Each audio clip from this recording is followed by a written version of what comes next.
hvað hefði það þýtt fyrir okkur ef við hefðum farið að HM, Björn? Sko, ef við lítum á bara millifærslur af því að það sem auðvitað það svo mikið sem tengist eins og við munum síðast að auðvitað eru möguleikar KSÍ á að gera samninga sjálfur og ná sér í auglýsingatekjur miklu meiri en það sem að við kannski getum nokkurn veginn gefið okkur þessi styrkur sem að FIFA millifærir og öll lið sem að qualifya og þetta bara einmitt til þess að bóka sér einhver æfingastöð úti, til þess að fara að leigja flugvélarnar og preppa allt saman og þetta lítur út fyrir að vera og þessar tölur eru svona að verða klárar og þetta í kringum 400 milljónir króna sem að yrði eingöngu fyrir það. Já. Ef við gerum síðan ráð fyrir að við færum út, við myndum bara tapa öllum leikjum, við færum bara heim með fyrstu vél, það verður 1,6 miljardar sem hæsta fjárhæð hingað til á nokkru móti. Hugsaðu ekki, það eru miklu fleiri lið en áður en þau eru samt hvert og eitt að fá miklu meiri peninga en áður. Til viðbótar við það eru þetta greiðslur sem FIFA greiðir félögunum. Þannig að það væru leikmenn í íslenskum félögum að eins og var síðast að þá hefðu þau félög fengið úr svona sameiginlegum sjóði og svo mögulega úr einhverju tryggingasjóði líka. Þannig að þetta geti slagað í 2 milljarða. Þetta er svona 2 milljarðar og þeir peningar hefðu náttúrulega líka farið niður píramítanina í einhverju íslíkum í félögin. Engin spurning, bara ef við berum saman rekstrarárin 2017 og 18 á KSÍ þá mismunun þær tekjum cirka 1,1 milljarður sem þá hlutast þá mestu til bara HM 2018 og segi þess að uppæðar að hækka eins og Björnberg var að fara yfir en þá var til dæmis bara 200 milljónir sem fóru bara beint niður af þessum peningum sem liðin fengu sem var þá bara í rauninni ætlaði sem bara svona styrkur sem var rauninni þá og hann var bara ákveðin reikni formúla notið þar á baki, þetta er bara fréttin á KSÍ fólk getur fletti upp, minnir að þetta var rauninni fyrir þau félög sem voru með lið í efstu deild, kall og kvenna og barn og úlingastar sem var virt, einhverjar 8 milljónir eitthvað svo leis og svo var þú veist líka sá ég bara liðin svo sem eru kannski miklu minna sig, bara ég sá allmis Hamar í Hveragerði, þau fengu einhverja milljón bara út af þessum árangli landsliðsins og þá var rauninni hvernig þessi peningar komu þá inn í fótboltahagkerfið á Íslandi. Já, þetta áhugavert, ég meina en ef við hefðum átt svona rönn eins og við áttum í Evrópukeppni sem eiginlega erfiðari keppni heldur en heimsmeistarakeppnin þá erum við að tala um nokkra milljarða þú veist, við erum að tala um að við mistum af lágmarki 5 milljörðum þannig að ef við hefðum dottið inn á svona franska gýrin okkar farið í áttalúrslit, hvað má hvað myndi bara svona meta hvað myndi slíkt rönn þýða fyrir okkur? Ef við varum konur í 8 úrslit þá værum við að tala um eitthvað í kringum 5 milljarða milli 4 og 5, þetta mér sýnist ef að lið fer alla leið og vinnur alla sína leiki í riðlinum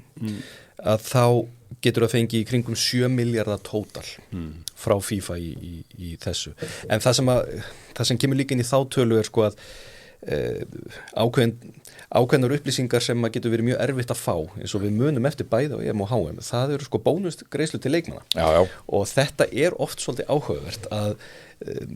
til þess að reyna að ná í svona upplýsingar þá maður oft, ég man svona á sín tíma 2006 eða eitthvað svoleiðis þegar maður var að reyna að grafa hver þessir bónusar, besta leiðin var eða það var eitthvað lið sem neitaði að fara upp í flugvélina munið eftir þessu, það var alltaf minnstakosti eitt Afríkuland sem neitaði að borda flugvélina, af því að það var ekki búið að semja og þá bara heyrðu, Nígería ekki að fara að spila og það var þá sem að maður fekk í gegnum þarlenda fjölmiðla einhverju upplýsingur hvað þeir voru að biðja af því yfirleitt þetta bara leyndamál nema hjá þjóðverunum sem segja bara hver hvað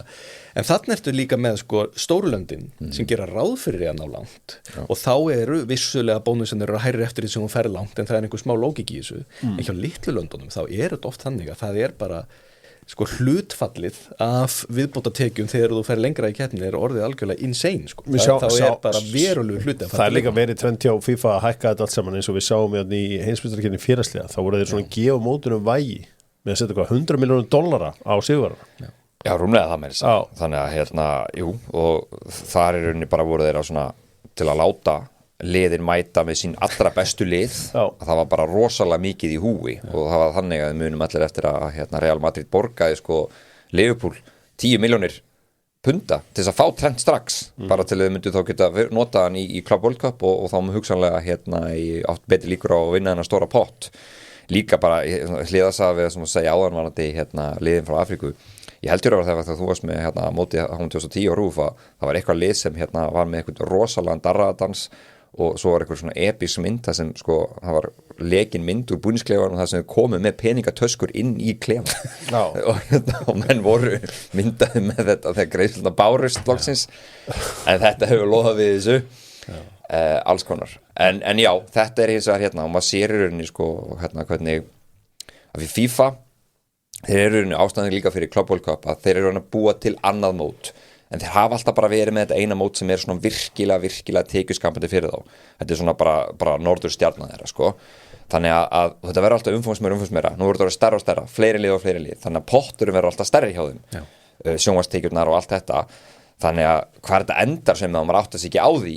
en við mistum að rosalegum gullpotti í þessu að þetta skipti, það nú bara þannig Já, þetta hefði skipt okkur miklu máli hér á Íslandi og við erum að reyna að fjármagna einhvern fótboltavöll ég sé áblæði aldrei neitt völl meðan ég er á lífið þannig maður svo sem það ekki að hætta að pera sig á sig ég var svo spenntur að sjá þetta fyrst skiptið þarna nýja grasi og þetta ég heyrði eitthvað að völlur var að koma miklu nær stúkun það var ekkert það var sama vonlausa matsteg upplifunin að mæta þarna í hjartsláttur fótboltans eru stúkur fyrir aftan mörk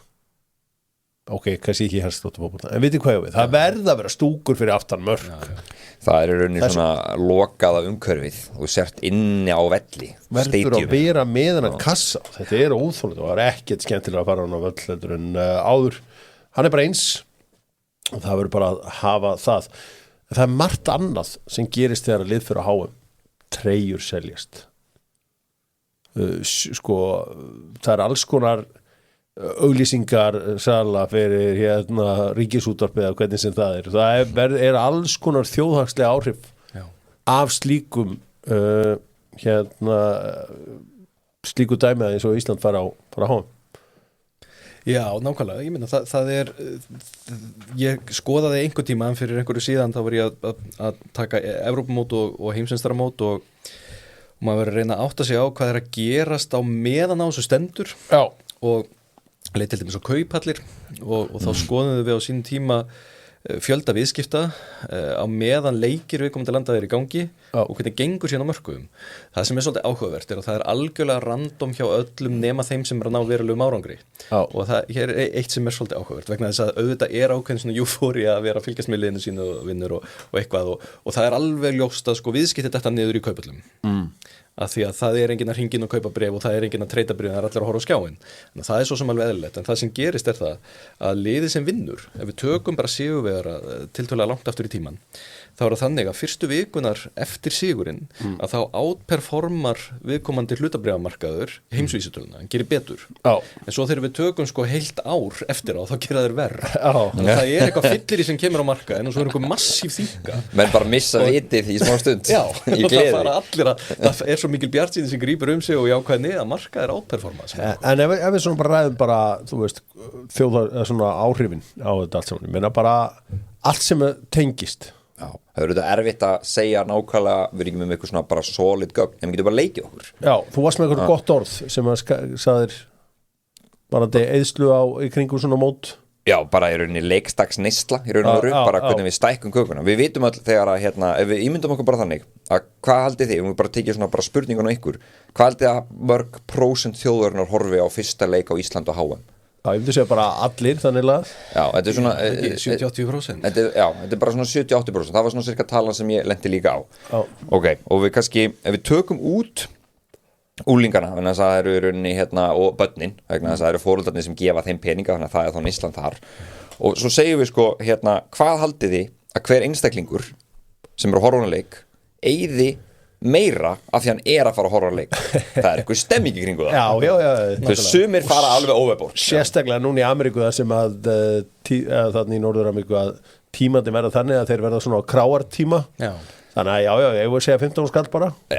sko, ég sagði 2000 skall á mann okay. á mann sko. Það er fullt af fólki sem gerir alltaf ekki neitt en sumir kaupa sér bara aðeins meira snakk í skálina sumir fara alveg bara að leigja borða okkur stað kaupa búning, kaupa þræfla kaupa allt og skreita og blöður við skulum vera rosalega varkárir og við skulum segja bara 2000 skall á mann en samt við erum svona að tala sko 70% þjóðarinnar sko þannig að þetta verður fljóta að vindast hratt upp á sig og þá erum við í rauninni sko með fyrir þessa leiki bara í pjúra neyslu yfir sko 1,5 miljard Já. sem bara neysla og þá ég bara að tala svona veitingar og þetta helsta sem í gangi merchandise svo annað, við vitum alveg hvað það myndi þýða ég meina, ég man bara eitthvað seldist af búningum, ég veit alveg hvað þú veist eins og þegar ég á boltamannum, það var ekkit eitthvað kampakátur á sunnudagi, vissi alveg hvað það þýddi bara fyrir sinn business að fá Íslandan inn. Hvað eyddi maður miklu sjálfur eins og bara þegar Ísland komst á EM 2016? Já, ég meina, þú veist maður var alltaf ég meina, þetta var eitthvað maður sturtaði peningum allavega, en ok, þessi 2 miljardar, þú veist, ég ætla að segja með þessi 5 miljardar en ég var cirka með þá tölu líka af því þú tekur bara hækkar þess að tölu upp í 5 skall, segjum eins og þú komast í 32 úrslitin sem er nýja fyrirbröð á næsta HM að þá myndum við sko fara, við myndum hækka þess að töludóndið og við myndum segja að ennþá fleiri var að fylgjast með þá voru við komin sko upp í sko bara fyrir 1 leik í kringum 1,3 miljardar fyrir 1 leik á einum degi við myndum bara segja að neysluvinnuna myndi vera töluverðar og ég meina að við höfum allir panta pítsu þessi fljótt að koma þessi auka 3-4-5 skall þannig að það er hægt að segja svona að íslenska hagkerfi yfir alla 3 leikina myndum komast í 32 úrslitin þú getur farið rauk fyrir því að þetta er í kakan, hún hefði stækkað cirka 7 miljardar í kringum þetta mót bara í neyslum bara við skoðum bara, þú veist, ok, bara og við stefnum Dominos okkar menn ég meina gósala snakk, nammi þú veist, þetta hefði skipt svo miklu máli, þetta er náttúrulega líka langt mót þarna í Ameríku, þetta verða allir að horfa og það sem ég hef verið að kynna með undanförnu og það er ekki komið náttúrulega ljós eru leiktímaðir, ég sendi á einn ágætis kana sem að svona, eins og hann ímyndaði sér þetta erði og hann sá fyrir sér þetta erði sko á Eastern Time og Eastern Time er það ekki 4-5 tíma eftir okkur þá er þetta klokkan, hann held að vera 12, 3 og 8 á þessum dögum sem verða 3 leikir 12, 3 og 8 það var svona eins og hann sá fyrir sér sem ég var að senda tilbaka er að þó að það sé búið að setja svona mótið nánast upp þá verða einhverjir leikir sem eru 4 sko. Þannig að þú veist og þeir geta ekkert byrja þannig fyrir hádegi sko. Og þetta er náttúrulega mikið verið að reyna að fóðra okkur hér í Evrópu að við getum horft á þessu leiki þannig að kemur ekkert á óvart ef að þessu eru allir pússa 1 klukkutíma aftar allavega. Þannig 1, 4 og 9 eða þá er sko síðasti leikurinn að byrja hjá okkur eftir miðnætti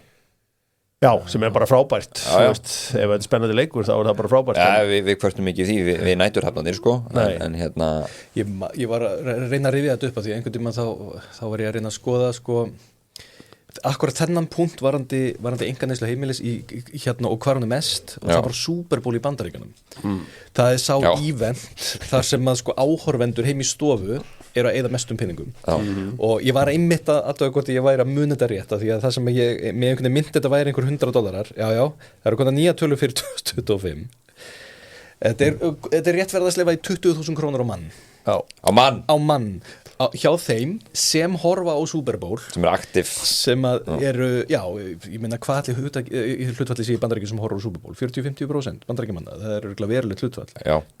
20.000 krónur á mann það er ótrúlegt það er meir en bara einhver nacho cheese og svona, þannig að þetta er veruleg neysla þannig að ég held að við Íslendingar við hefðum algjörlega sleppt okkur hérna, sko. Ég held að líka og því meiri sko, fyrstileikurinn hefðum alltaf verið svona bara huge eins og alltaf og svo hefðum farið áfram sko, þetta tengist þetta alltaf hvernig gengur og svo leiðis líka en ég menna eins og Hjörvar sagði hvað hefði Dominos selt marga pítsur af Dominos HM tilboðinu sínu sem verið eitthvað alveg frábært valjú sko. Þannig að þetta er alveg það er rosa gaman að velta þessu fyrir sér og svona fara í svona æfingar en bara bottom line þetta skiptir milljörðum það er rauninni bara staðan það sem að það eru hérna margir ángrassi ég fór reyndar að hugsa núna, vorum að ræða tíman ég man eftir því 17. júní 1994 þegar að hafa verið að elta OG á bílnum að þá var ég alltaf að setja yfir á RÚV og mér minnir að þetta hafa verið spátsuðu Kórea og þetta var alltaf eftir mér nætti að vera að spila átt fyrir í NBA á sundarskvöldum þetta var alltaf ekki sundar it felt like a Sunday út af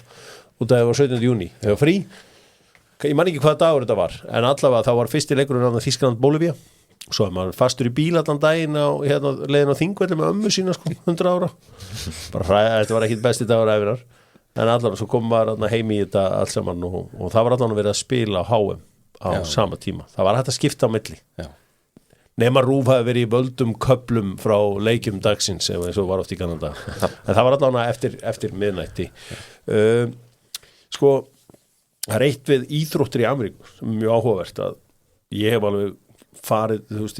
mjög lítið verið í Ameríku en bara eins og að fór eftir hann sagði bara, herrið það hérna Miami Heat að spila til að bjóða þær hérna á völlin svo komaði að borga þetta var svona alveg, já, kostið þetta svona mikið á miðaverð á íþrótta leiki í Ameríku er rosalegt með að við, þú veist, það sem við þekkjum ég bara áttaði mikið á því hvað við varum ódýrir hér í Evrópu, þetta sérstaklega í Þýskalandi en þetta er rosalegt þetta er rosalega mikill peningur og þetta selst allt saman hvað munum miðar að háum kosta?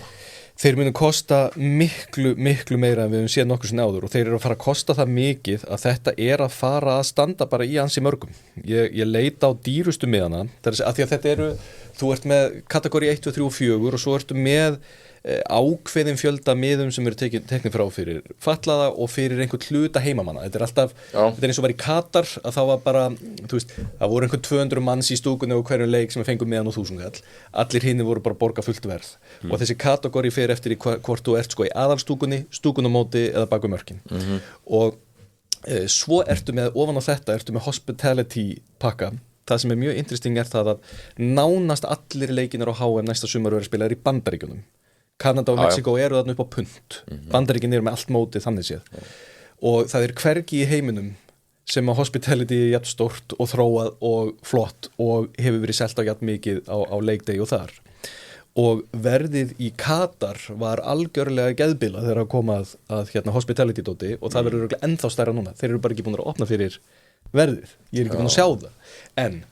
það sem að við erum að fara að sjá, ef við tökum bara dæmi hérna, ef við skoðum opnunarleikinn. Já. Ok, opnunarleikurinn, hvernig er ég að byrja, sko, ef við hefum farið opnunarleikinn var á Stadio Olimpico 1990, hver var opnunarleikurinn spilaður? Já, eða San Siro. Mögulega, var ekki hérna Argentínu mútið Kamerún? Já, þá hefður þú borgað góðan á verðlagi dagsins í dag, góðan 5.000 kall og þá ertu komin á opnunarleikinn. Verðlagi dagsins í dag? Verðlagi dagsins í dag. Okay. Svo förum við til Bandaríkjanna 94, þá komið 33.000 kall. Þannig að það er umtalið sér dýra. Svo förum við aðeins áfram og bara miðin bara hækkar. Á síðasta móti, í Katar það var þetta 83.000 krónur. Það ætlar að fara miða á opnunarleikinn. Í Bandaríkjunum 286.000 krónur miði á opnunarleikinn. Og þetta er bara eftir öllum hefðbundum leiðum. Já, þetta er bara, þú kaupir þessa miða á FIFA.com. Þetta er ekki third party dæmið. Nei. Wow. Þetta er official verðlagningin og vitið þið hvað, það eru 3 opnunarleikir. Það eru 3 opnunarleikir, það er Bandaríkin, Kanada og Mexiko, þannig að þeir ná að selja þetta miða verð 3 svar. Svo heldur þetta svona áfram, við ætlar að fara á venjulega leiki í riðlakeppninni, sem kostaði 30.000 krónur, þetta er kategóri 1 miðar. Kostaði 30.000 krónur miðin í 2022, 33.000 var 2018. Núna er það 69.000. Það er verið að ríflega tvöfalda síðan bætist við heil umferð sem er 32 lega úrslitin þá ertu að verða að borga aftur 68.000 á miðan og svo verður þetta dýrara nú er orðið þannig í 16 lega úrslitum að í staðið svo þú sért að borga 40.000 krónur á miðan eins og hefur verið alveg frá 2010 cirka, þá ertu komin upp í 90.000 krónur á miðan næstu að þrefalda miðaverið miði á leiki 8 lega úrslitum á HM 2026 er að fara úr 60.000 krónum í 178.000 krónur Undanúrslitaleikurinn fer úr 132.000 krónum í næstu í 400.000 krónur. Semis. Wow. Þriðja sætið sem hefur alltaf verið sko erfitt að selja inn á vegna þess að þú veist ekki hver mætir á hann og þú ert ekki, ef ég ætla að fara á einhvern leik sko, þá ætla ég að fara á hérna þriðja sætisleikin og velur frekar opna leik eða úrslitaleikin. Það er samt 134.000 og hvað kostar úrslitaleikurinn? Úrslitaleikinnir hafa verið að kosta frá, ef við tökum 2002, 170.000 kall 2006 í Þýskalandi, 140 sem var svona merkilega viðræðanlegt mót 2010, 168.000 krónur 2014, 170.000 kall 2018, 177.000 Katar 2022 223.000 krónur meðan úrslitaleikin núna í kategóri 1 1 milljón króna Þú þarft að borga 1 milljón kall fyrir meðan og þá áttu eftir að borga fyrir flugmeðan og kók og pop. Sko, ég fór á úrslitaleikin á HM 2022 og ég á Lusail vellinum sem bara einhver svona man-made borg rétt fyrir utan hvað heitir hún í Doha höfuborginana. Ég borgaði eitthvað held ég 200 skall fyrir mig mér minni það eitthvað staðar nálægt í og maður fattar nú kannski ekki þarna að það verður líklegt að þetta verði síðasti úrslitaleikur sem maður fær á sko af því að það var aldrei auðvelt að ná sér með úrslitaleikin þarna því að það voru alls konar að því að við vorum þarna í miðjuvókinu og að svona alls konar einhverju trúðar að vilja ekki fara á leikin við neita að horfa eitthvað svona trúðasjó sko neita að horfa á móti sér það sko bara meðan að það voru allir að spila einhvern trúðarleik sko en og maður ég segi verða að nýta mér þetta og það, við lifum ekkit aðra svona trúðatíma á mínu lífi þannig að nú tækifærið og ég bara og ég hef líklega séð besta úrslitaleik heimsmeistaramótsins uppi kannski ég myndi nú halda það þannig það má allan að segja maður 86 leikur var reynda rosalegu sko en ef þið væruð núna það er annað í Ameríku líka gisting, allt í Ameríku kostar mikla peninga og þetta er allt flúið verðlagning sem þýðir að þetta var eins og núna fyrir einhverjum árum síðan að þá komið sér sami sólmyrkvi og verður hérna á næsta ári hann fór í gegnum Bandaríkin og það var mjög áhugavert að sjá það var einhver sem skreipaði öll gögn af airbnb.com og skoðaði verðlagningu akkurat á þessum korridor þar sem að sólmyrkvin gekk í gegn og maður sá bara verðlagninguna tífaldast sko. Dynamic pricing það er bara dynamic pricing og öllu á þeim ég var búin að ská mig á varandi verðlagninguna maður var búin að ská sig á þessa lista svona sem maður gerir reglulega fyrir þetta þú veist, ef það myndi sko og ég tók eftir því að sko mér syndist að vera langa útverðasta svæði til að vera á í kringum þetta allt saman og fyrir Vancouver í Kanada það var í rauninni svona sem var langa viðráðlegast en þú veist þannig að á þeim tíma sem ég var að skoða þannig að bara gastu farið í röðum að kaupa miða á leik á þennan við segum hvað var við vissum bara að þetta var bara í rauninni leikur við meðum með hvernig þetta er að spilast núna þá getur fengið hvað sem er sko og það var í rauninni svona eina sem var svo ok, þetta er ódýra, ég get actually fengið hérna hótel sem er hugsanlega kannski ekki eins svakalega dýrt og allt annað en leið var komin eitthvað í Kaliforníu dótið þá var þetta bara sko sinnum 4 á allt sem var að skoða það var alveg ótrúlega dýrt sko